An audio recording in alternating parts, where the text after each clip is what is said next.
Hi there. Hi. Welcome back to my channel today. Thank you for coming back. I am happy to see you here, and I'm really excited for tonight's video. So basically, I'm going to be sharing with you some books that I want to read over the next few months. So I am pre-filming this video because tomorrow I am having my wisdom teeth removed.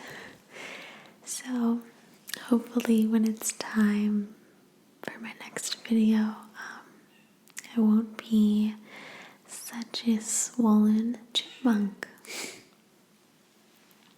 So I'm gonna have lots of time to read over the next few days when I'm not gonna be doing anything but laying there and eating soup and reading.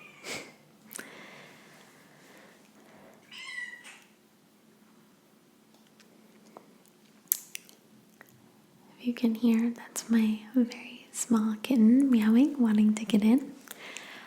But he can't come in because he just wreaks havoc on all the cords and everything set up for the video. So he's just gonna have to chill out there for a bit. Okay, so I have a few books, 4 books here that I've already gotten to read, and I also have some others saved to my Goodreads account. So if you don't have a Goodreads account, the video is not sponsored by Goodreads, but I would love to be sponsored by Goodreads because I love them. I use the app all the time to keep track of books that I want to read, books that I've read, and to discover new books as well. So basically you can just search by genre, save them, keep track of your progress, set goals, reading goals for yourself. And so I use it all the time, like actually so much that it's on the home page of my phone. Do you hear him?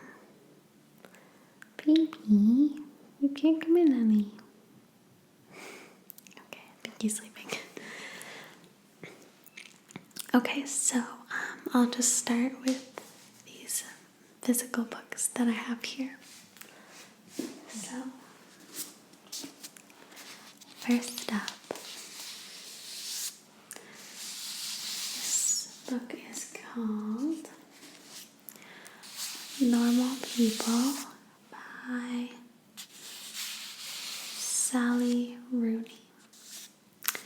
And this book was actually recommended to me by a subscriber, so I really want to read it.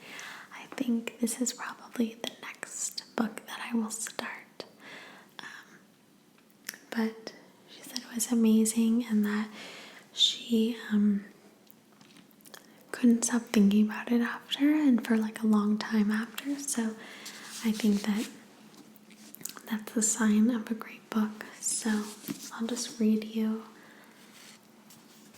what it says about the book, the little description.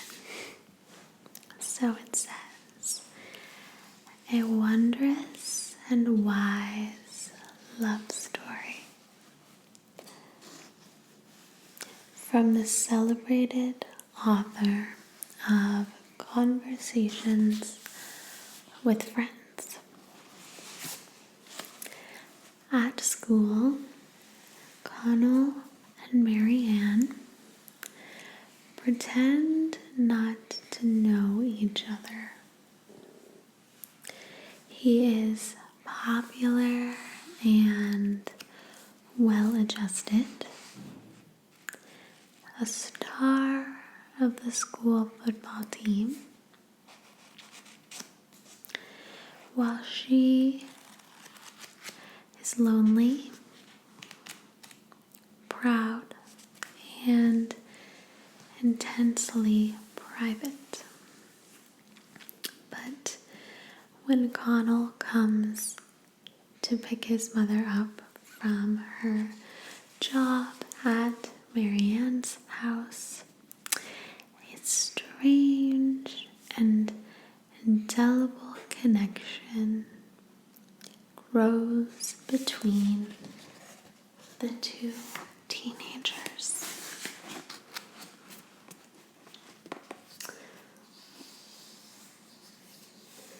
One they are determined to conceal. A year later, they're both studying at Trinity College in Dublin. Marianne has found her feet in a new social world, while Connell hangs at the sidelines, shy and uncertain. Throughout their years at university, Marianne and Connell circle each other, straying toward other people and possibilities, but always magnetically, irresistibly drawn back together. And as she veers into self-destruction and he begins to search for meaning elsewhere, each must confront how far they're willing to go to save each other. Sally Rooney brings her brilliant psychological acuity and perfectly spare prose to a story that explores the subtleties of class, the electricity of first love, and the complex entanglements of family and friendship. So it sounds really, really good to me, and I think it will be a fun, addicting read. So that's probably the one I'll pick up first.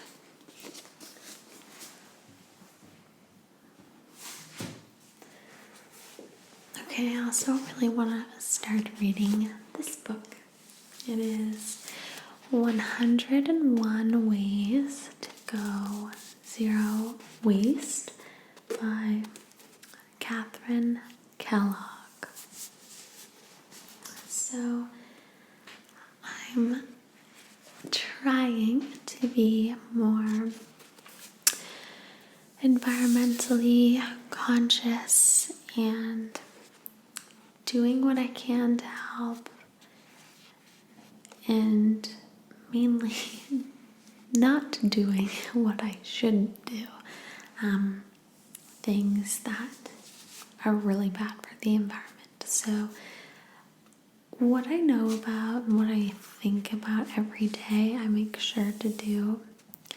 I don't use disposable straws or cutlery or things when I have a choice.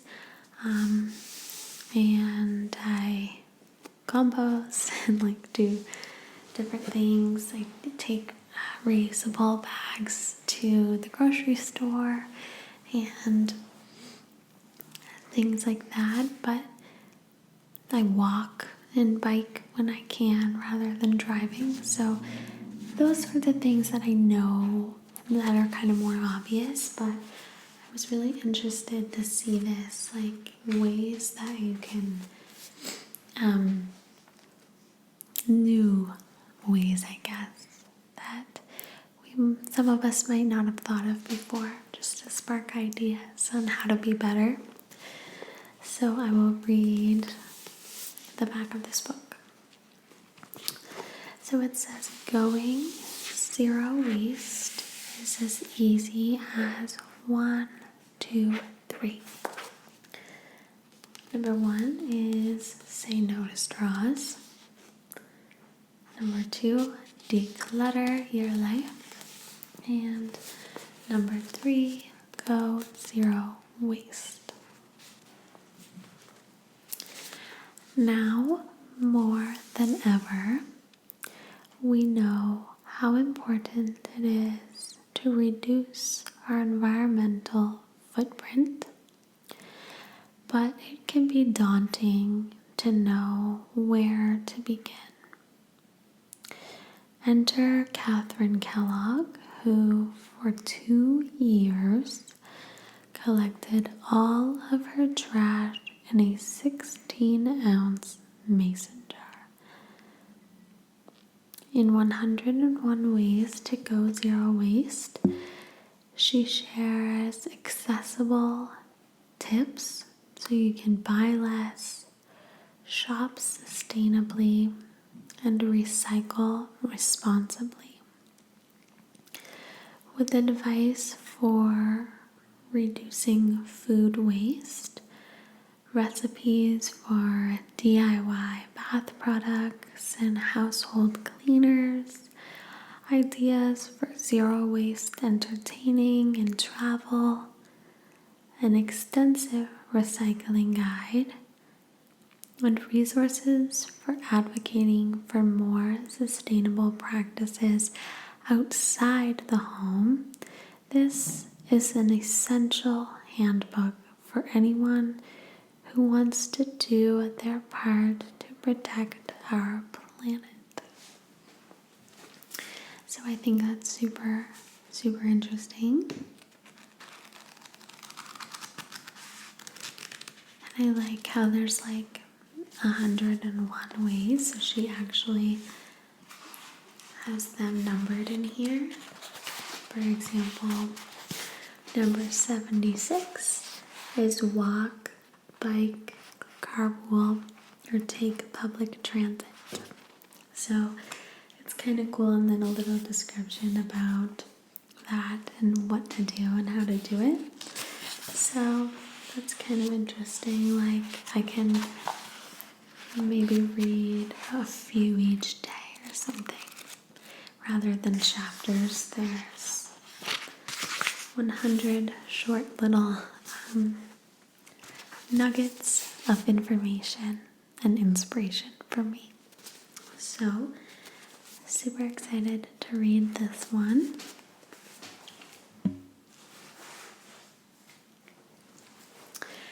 And the next book that I have to read is this one right here. It's called 10% Happier. And this is a glass half full or half empty. And it says, how I tamed the voice in my head, reduced stress without losing my edge, and found self-help that actually works. A true story by Dan Harris. So I'll read the back to you, but it sounded really interesting to me. And I've listened to the 10% Happier podcast with Dan Harris, and I really liked it. So this book sparks my interest for sure. So it says, after having a nationally televised panic attack, Dan Harris knew he had to make some changes. A lifelong non-believer, he found himself on a bizarre adventure involving a disgraced pastor, a mysterious self-help guru, and a gaggle of brain scientists. Eventually, Harris realized that the source of his problems was the very thing he always thought was his greatest asset: the incessant, insatiable voice in his head, which had propelled him through the ranks of a hyper-competitive business, but had also led him to make the profoundly stupid decisions that provoked his on-air freakout. So I'll just pause right there. He had a nationally televised panic attack. He was a news anchor for, I believe, ABC News. So if you want to, that's kind of interesting if you just want to look into that a little bit. And I'm sure he will mention it in here. But yeah, so he had a panic attack on the air as a news anchor. Eventually, Harris stumbled upon an effective way to rein in that voice, something he always assumed to be either impossible or useless: meditation, a tool that research suggests can do everything from lower your blood pressure to essentially rewire your brain. 10% Happier takes readers on a ride from the outer reaches of neuroscience to the inner sanctum of network news to the bizarre fringes of America's spiritual scene, and leaves them with a takeaway that could actually change their lives. So that seems really, really interesting. I really enjoy meditation, and I find that it's the same as yoga. It's the same as a lot of things, actually, that when you're doing it, you love doing it. I'll be really, really into it, but getting myself to do it, finding the time, I use quotes because it's really just choosing to prioritize it is what it is. So I hope that this inspires me to choose to meditate more often. And if I do learn any tips and tricks, which I'm sure I will, then I can do a video on it as well. Okay, and the last book that I physically have with me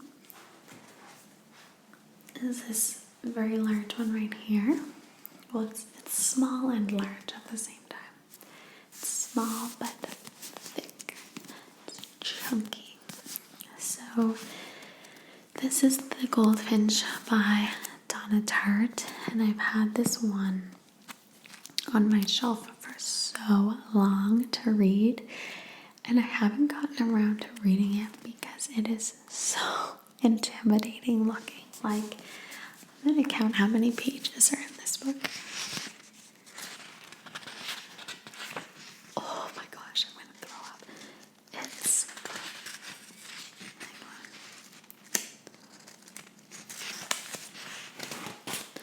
There are 962 pages. And the writing is pretty small. So, that honestly, hang on, I'll just do this one more time.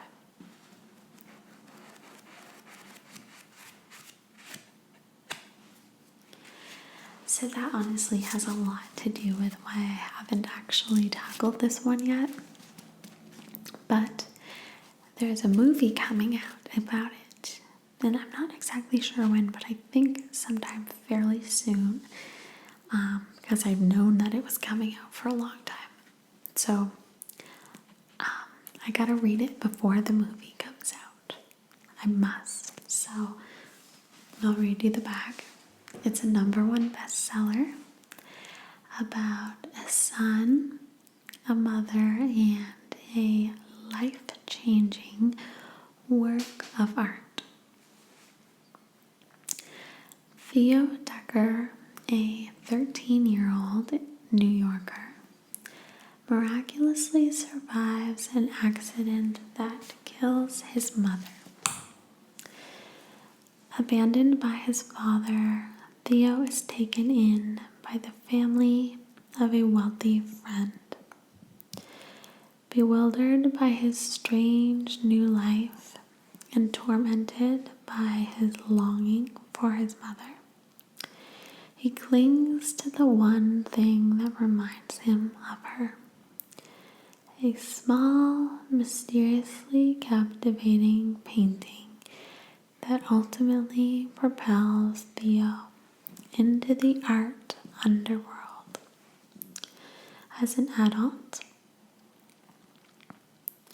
Theo moves silkily between the drawing rooms of the rich and the dusty labyrinth of the antique store where he works. He is alienated and in love, and at the center of a narrowing, dangerous circle. The goldfinch is a beautiful, stay up all night and tell your friends triumph. An old-fashioned story of loss and obsession, survival and self-invention, and the ruthless machinations of fate. So it sounds so good, like I just need to read it because that sounds incredible to me. So hold me to it, guys. Hold me to account. Okay. So hopefully I can get through these books by the end of the year. That would be a nice goal. We have about 2.5 months left, give or take. So 4 bucks, I don't know. We'll see. We'll see if I can do it. But I just wanted to quickly share with you a few other books that I have saved on my Goodreads account that I will eventually be getting to read. So it's my want to read list. And honestly, I'm probably biased, definitely biased, because it's me, but I think this list is just awesome.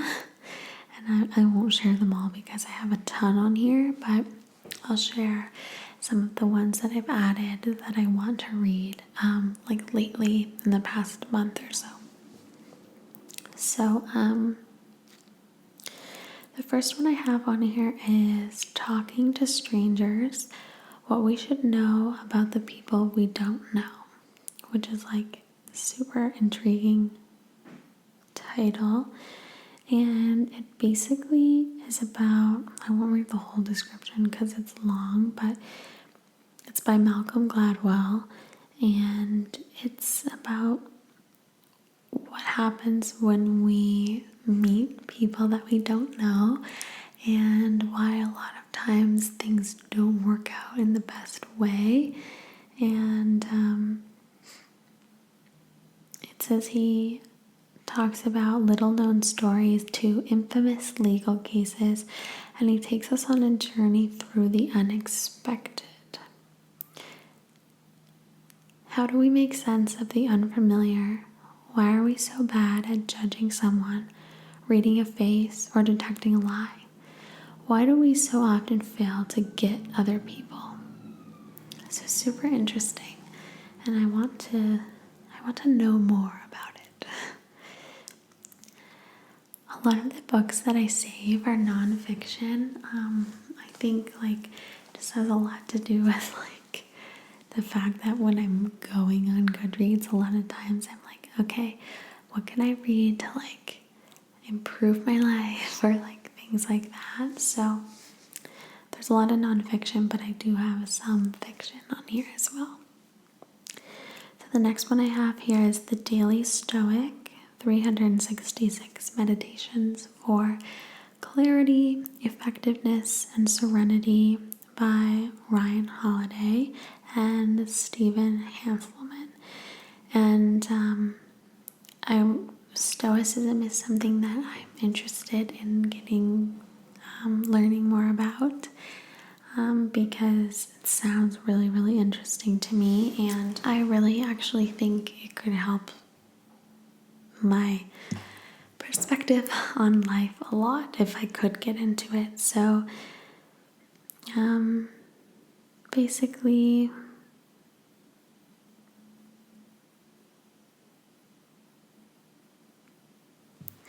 I'll just read like a tiny little bit of this description. It says it's aimed at the high-octane, action-oriented doers of our wild world. This book is intended to open to them a new daily ritual and a new orientation that will bring balanced action, insight, effectiveness, and serenity. Okay, and I have so many more on here, but I'll just share one more with you before I go. So this last one is Educated by Tara Westover, and this is a memoir. And it sounds super interesting, and I think it's really popular. It says she was born to survivalists in the mountains of Idaho. She prepared for the end of the world by stockpiling home-canned peaches and sleeping with her head for the hills bag. And the family was isolated from mainstream society, and she didn't have any formal education, but she taught herself so much that she was able to go to Young University and be really, really successful. So it's just her memoir about her time and her childhood growing up, I guess, and it sounds really interesting to me. So yeah, those are some of the books that I am hoping to read over the next few months. And if you have any good book recommendations, I would love to hear them because I'm always on the lookout. So that would be great. If you want to leave any recommendations that you have in the comments, I would love it. So thank you very, very much for watching, and